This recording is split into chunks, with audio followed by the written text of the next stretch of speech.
thanks to them. Got it, sir. And about the land parcel? Land parcel, we are in the last stages of finalizing. So hopefully by the time we have the next Concall, we should have the land with us. Oh, okay, sir. Got it. Thank you so much, and all the best to you. But please understand, this is land that we are purchasing from farmers. So with the best of intentions, best of plans, sometimes this could get further off because there are a large number of farmers and a large number of landowners. So within each land parcel also, within each family, there could be 2 or 3 family members, somebody may be overseas and so on. It's a slow and tedious process, cumbersome process. And then you have to go through 30-year records of each land parcel. And you need land contiguity, and you need land of a particular length. To put a new rolling mill, we need half a kilometer in length and 300 meters in width. So you need that kind of land parcel also. So all those things have already been seen, and we are in the process of finalizing this land. So hopefully we can expect 2 quarters maximum. Should be done. Yes, but in all probability, this quarter it should be done. Okay, sir. Thank you. Thank you. Our next question comes from the line of Ritvik Sheth from One Up Financial. Please go ahead. Yeah. Hi. Good afternoon. And sorry, before you raise your question, the timeline of our project completion as of now remains July 29. So that doesn't change with the little longer time that it's taken us to get the land. As of now, we are quite committed to July 29 for commissioning the new plant. Yeah, Ritvik, go ahead, please. Yeah. Hello, good afternoon, sir. So, a few questions. So, firstly, just continuing from the previous question. Ritvik, can you be a little louder? Yeah. Is this better? Hello? Yeah, much better. Thank you. Yeah.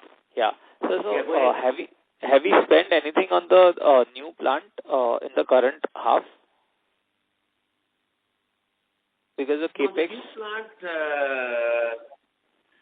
not for the plant, but we have bought a parcel of land for 50 acres, which then we could not complete further. So yes, we have bought some land, which will be disposed of at the right stage, or we are talking to a couple of forging companies who want to come into India, because a lot of other global companies are also getting very excited with the idea of this kind of steel plant and are examining putting up forging plants near us. So for now, we'll keep this land for some more time, that this land parcel can be sold to a prospective forging company. Otherwise, there are other buyers approaching us for this land. So this land that we bought will be disposed of suitably. Okay. And what is the amount that we spent? No other. Okay. And what is the amount that we spent on this? So we invested about 70 crores. Okay, 70 crores. Okay, sure. And so my second question is on the deemed exports for Aichi. So if you can give us the brief color on what was that in H1 and any signs of higher volume going forward. We haven't shared those figures, what business we're doing with Aichi. But overall, suffice it to say that the exports to Aichi are a bit lower than what we had estimated because of Toyota, Thailand market being subdued. And within Thailand, Toyota's sales are also subdued compared to their original plans. And the third factor which came in is the Japanese yen weakened significantly compared to when we started this deal.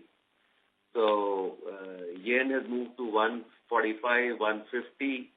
So then steel from India is almost as expensive as Japanese steel in Thailand. Oh, okay. And on Indian steel, there is a 5% custom duty. So Yes, it's taken a little more time. So therefore, seeing that the lifting of product was not up to the mark, we are bringing forward the forging plan to see that the amount of steel that Aichi had said that we'll be able to use from VSS, we will partly make up through the forging business. Okay, got it. And so few quarters ago, you had mentioned that we had given material for approval to a European OEM. So any update on that for the how was the first response from their end, and any signs of any orders coming in? The feedback is very good. The initial feedback is very good. So they had a further visit again. I had visited Europe this year. They visited us again this year, audited again. They are very happy with the way things are going. They have suggested some technical changes for us to make, which will be made by March of this year, and then we'll be ready. So hopefully next financial year, business should start. Okay, great. And so this would be on a long-term contract basis, or it would be on a rolling basis? The new orders that normally on a rolling basis. I don't think we have any contract with any OE as of now. Businesses are all regular because these are all repeatable businesses. Sure. And so just one last question. The recycling that we'll start from procuring scrap from Maruti's scrap plant. Would there be any cost savings for us apart from the synergy and getting new business from Maruti? No cost savings. Okay, so scrap would be at market. Sorry, this is not scrap from their scrapping plant. This is scrap from their manufacturing plant. Oh, okay. Got it. Scrap that is generated through the manufacturing process. Okay. Sure. Got it. From their scrap plant of Maruti, we are anyway consuming 100% of their scrap that they generate. Sure. And so, any guidance on volume figures for FY27 and capex figure? FY27, as of now, we hope to do about 245,000 tons. Okay. And capex? I'm sorry? Oh, there is no major capex. The existing capex plan already announced is only the implementation of that. Okay, for the new greenfield plant, right? No. New greenfield, we have not announced anything. No plans of investments. This is for the existing plant. Okay. We already had announced capex plan. Now that will be only that is ongoing. The major chunks of that were, one, the Cox block, which is done, so no more capex on Cox block. The reheating furnace will also be done by March of this financial year. So again, no further capex on the reheating furnace. And the NT line was announced already. So that will be done by June. So that will be continuing. There will be certain other investments in the R&D lab, ETP plant, and as well as there will be some investments being made in the fume extraction system, improving the fume extraction system to handle the increased production. So and marginal capex here and there will be there. But all major capex will be finished in the ensuing financial year. There's no new announcements. Okay, sir, got it. Thank you and all the best, sir. Yeah, thank you. Thank you. Our next question comes from the line of Radha from B&K Securities. Please go ahead. Hello, sir. Thank you for the opportunity. Sir, this quarter, the steel prices are down by 11% on a YOY basis. Hence, we can see the benefit of that in the raw material prices. However, the realizations are down only by 3% YOY, which shows that the pricing benefit is not yet passed on to the customers.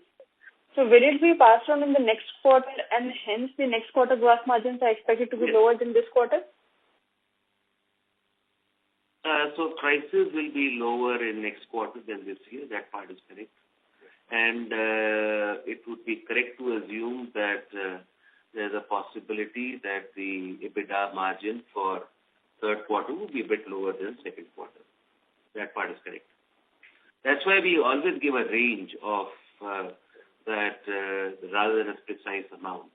So we'll be within the range, and there will be a reduction. Okay. The second question was that what are the extra processes that is required to make bright bars over black bars? Because of these extra processes, what is the incremental EBITDA per ton that is made in bright bars? So the extra processes is that first we have to straighten the material. Then there is a turning operation, we call it peeling, which is what gives the color, which we call it the bright bar. Then there is settleless grinding after that, and then normally we have an inspection and testing, and then we cut to size and then pack.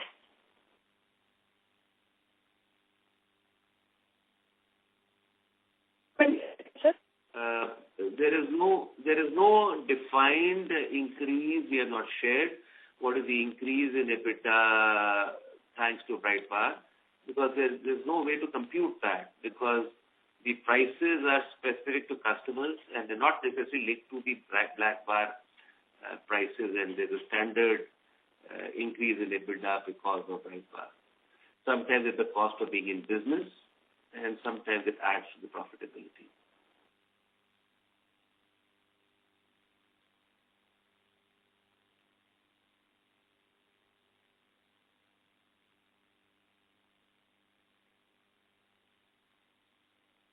Radha ma'am, does that answer your question?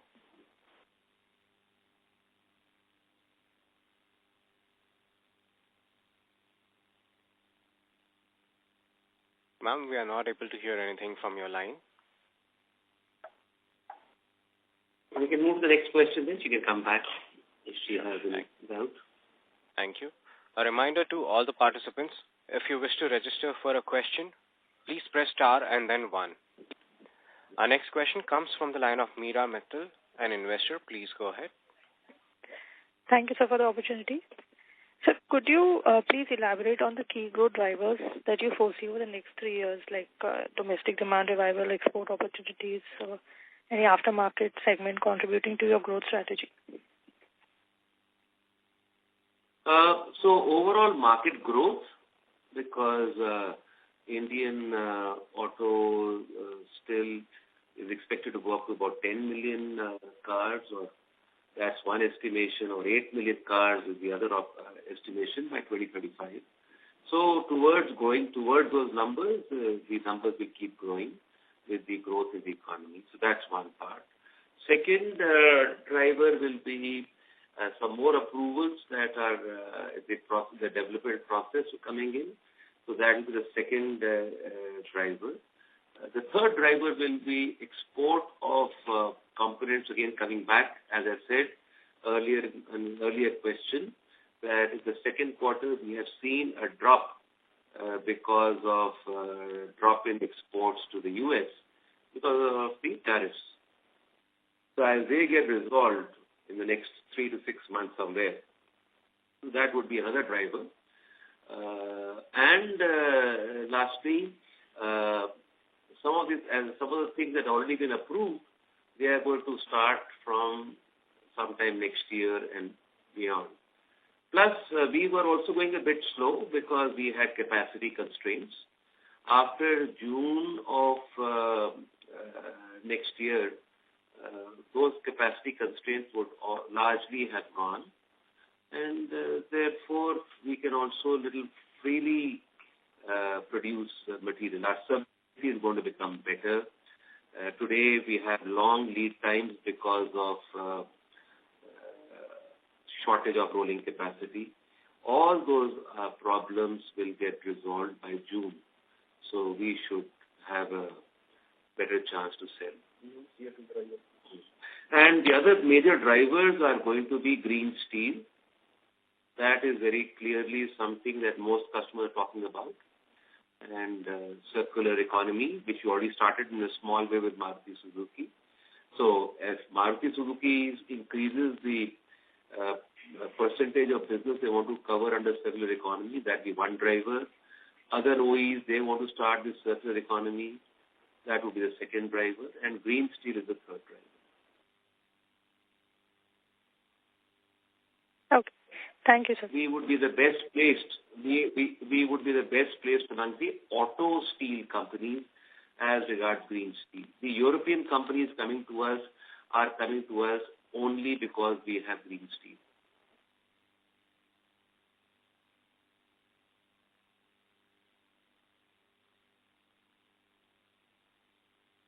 Thank you.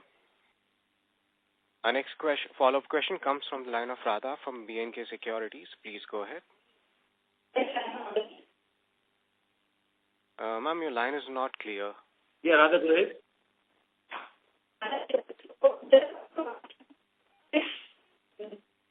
No. Sorry to interrupt. Radha, ma'am, your line is not clear. I can't hear you.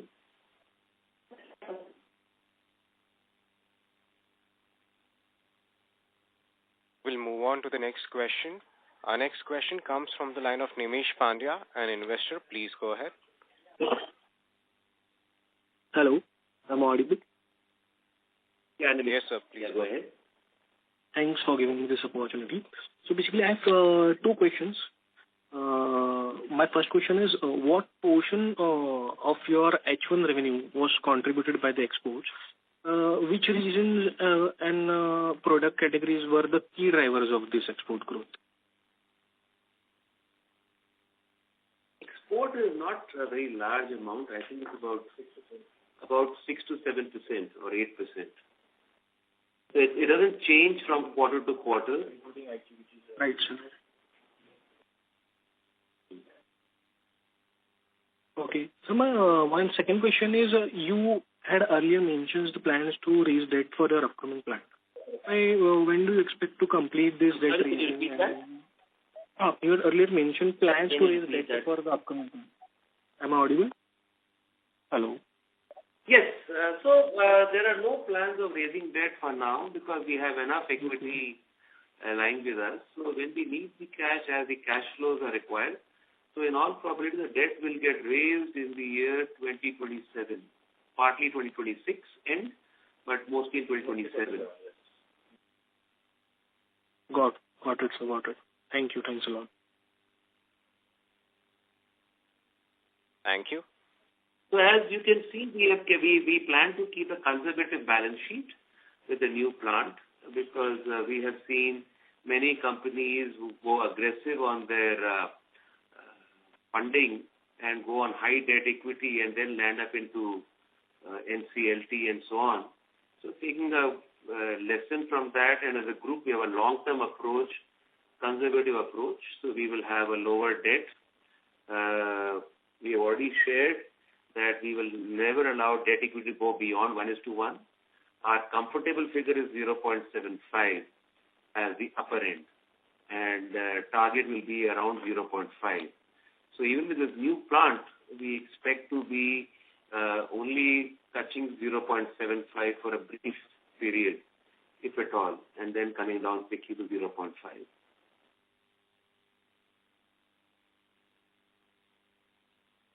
Thank you.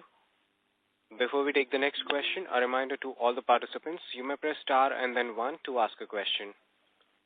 Our next question comes from the line of Prateek Dugar from IntelSense. Please go ahead. Yeah. Am I audible? Yes, sir, you're audible. Hello? Yes, go ahead, Prateek. Okay.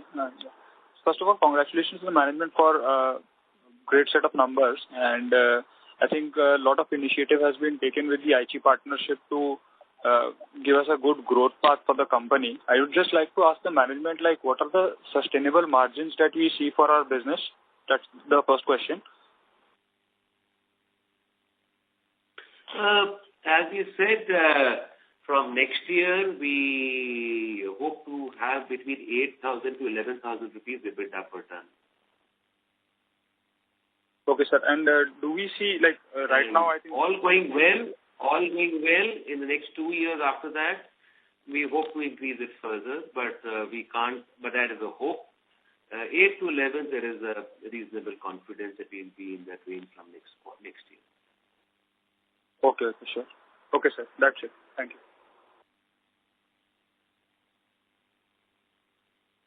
Thank you.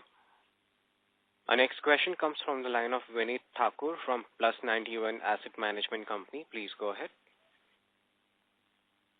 Hi, sir. Good afternoon, sir. Thank you for the opportunity. I'd just like to know the outlook of our industry as a whole. What do you think would be down next 2 years with the green steel demand going up or no? What do you think about that, sir? Very difficult to predict in the next year or two, but over the next 5-year period, we expect a good demand because of all these factors. Year or two, very, very difficult to predict because these are trends which everybody is talking about. The first action we have seen is from Maruti for the circular economy initiative which we started last month. This is the first initiative from any OE that we have seen. And secondly is the European OEs that are coming to us. That is happening because of green steel. But till the government of India cracks the whip a little bit and gives some targets, very difficult for us to predict when the movement of these green will have an impact. So when I'm saying that we'll be improving our EBITDA per ton to 8 to 11 or a little beyond that, we are not taking any impact of these factors which are beyond our control.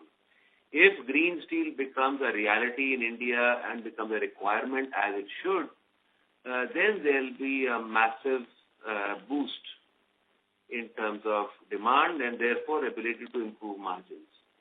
But that is not in our control. That may happen 3 years from now. That may happen 5 years from now. It may just remain talk. We don't know. As of now, and so what we do here is that there is seriousness towards this. Okay, sir. Thank you. Sir, I had one more question. So, since the government has given the target of 300 million tons by FY2030, do you think how it would affect you positively, or like would it have any incremental growth on you, on your revenue, or your cost margins? We are these questions are more relevant to a JSW or Tata Steel or ArcelorMittal, which are at 40, 50 million, 60 million bigger target. We are a small company. Our target is to reach up to 0.8 million tons.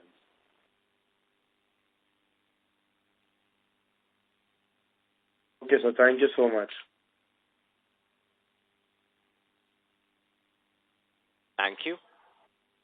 Participants, if you wish to register for a question, please press star and then 1. Our next question comes from the line of Aniket Radkar, an investor. Please go ahead. Good afternoon, everyone, and thank you for the opportunity. So, sir, I just want to understand in terms of the strategic outlook, can you throw some light on the reheating furnace upgrade? Hello. The reheating furnace is a higher, so is a part of the process. We already have a reheating furnace. So basically, when you make steel, it comes out from the caster in the form of billets. Those billets then get cooled down, but you can't roll cold billets, so they have to be heated again. That machine which does the reheating of billets is called the reheating furnace. So we already had a reheating furnace. There were 2 issues with that. One was it had a smaller capacity, and that was the bottleneck which would not allow us to increase production in our rolling mill. And second, it had a walking hearth furnace, and which leads to some quality issues. So we are moving to a bigger furnace and a walking beam furnace, so which means the quality will improve, which means our rejections and rework costs will come down, and our rejection should also come down. That is one part. And our capacity will go up. And the third, we'll be increasing our billet size from 4.2 meters to 5.2 meters. And both sides of a billet are cut as scrap. So on 4.2 meters, we were cutting out scrap. We'll be cutting out scrap at 5.2 meters, which will reduce the total amount of scrap that we generate internally, and therefore our yield will go up, which will all lead to cost saving. So there is production improvement, quality improvement, and cost reduction, all three aspects. Okay. So, sir, you were saying the capacity is fully utilized in terms of the reheating furnace upgrade. So, is there any plan to expand the capacity in this? Yeah. That's it. That's what I'm saying. With this new reheating furnace, then from 200,000 tons, which is our current capacity, we'll be able to go up to 270,000 tons. Okay. And sir, in terms of our revenue and our margin. Rolling mill will go up. Okay. I'm sorry? Got it, sir. Hello. And therefore, revenue will also improve because we'll be able to produce more material. And two, our margin will go up because our costs will come down with the new reheating furnace. Okay. Got it, sir. And sir, one last question. In terms of revenue and margin mix, how do you envision that revenue and margin mix evolve by FY28 across our rolling mills and bright bars? FY28, we expect to hit 270,000 tons, which is our capacity. Okay. And EBITDA per ton, 8 to 11, we are quite confident. And then we hope by then we will be able to increase this range from 8 to 11, maybe to 9, maybe 8 to 12 or 9 to 12. Okay. So we expect to see a bigger margin, but very difficult to predict so far advanced. So the confidence level as we have is 8 to 11. Got it, sir. Thank you, sir. Thank you so much from my side. So if you see the lower end of that, that means 270,000 tons, if you're able to achieve that figure. So 216 crores at the lower end is what the EBITDA should be. Got it, sir. On 270,000 tons, it can go up to 300,000 tons, about 300 crores. But I'm saying by then we will be able to give a better forecast as we get closer to that figure. Got it, sir. Got it. Thank you, sir. This is from my side. Thank you. Participants, you may press star and then 1 to ask a question. Our next follow-up question comes from the line of Radha from B&K Securities. Please go ahead.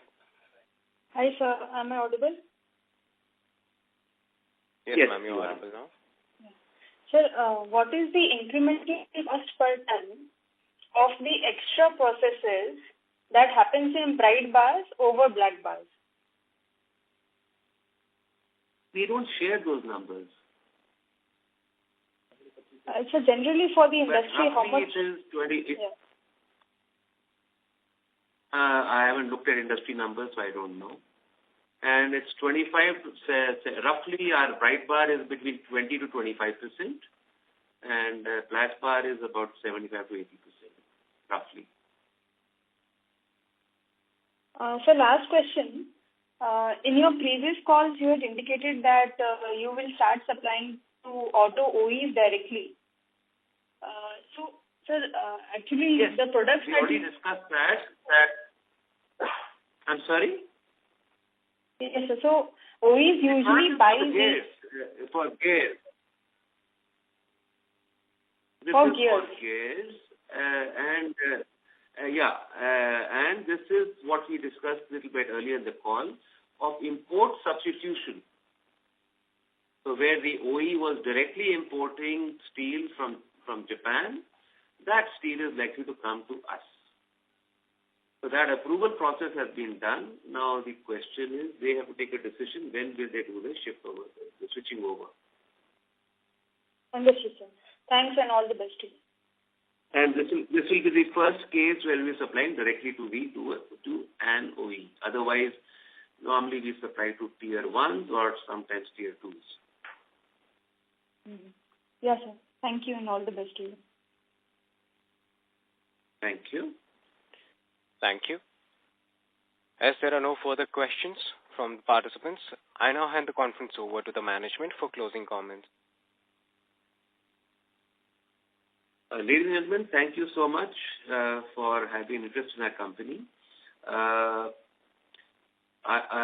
One thing which is very interesting for us is that since I came to this business in 2010, we have been continuously investing in this plant.